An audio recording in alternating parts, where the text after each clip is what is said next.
Theresa May was accused of betraying Britain's fishing industry by failing to mention the EU's continued purge of UK waters in her major 2017 Brexit speech, unearthed reports reveal. This week, former Prime Minister Theresa May returned to the limelight during an urgent question to the House of Commons. The Tory MP for Maidenhead launched a brutal attack on Boris Johnson's government over the appointment of the EU negotiator David Frost as the new UK's National Security Advisor. Mrs May accused Cabinet Office Minister Michael Gove of promoting someone with no proven expertise to a crucial role at the heart of the UK's safety. It followed an outcry from security officials and former senior civil servants at the decision to hand the job to Mr Frost, who is expected to prioritise his role negotiating the UK's deal with the EU while learning his new job.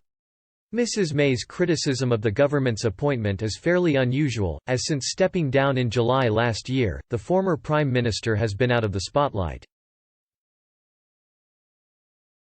Many Brexiteers still hold her responsible for failing to take Britain out of the EU on time and asking for an extension 3 times.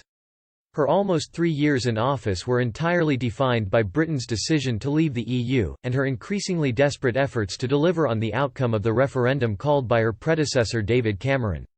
Many Leave-voting MPs suspected she did not believe in Brexit, and viewed it as a damage limitation exercise at best. She did her best to dispel these doubts with her constant mantra "Brexit means Brexit" and her vow to deliver on the will of the people as expressed in the referendum. However, it was not enough.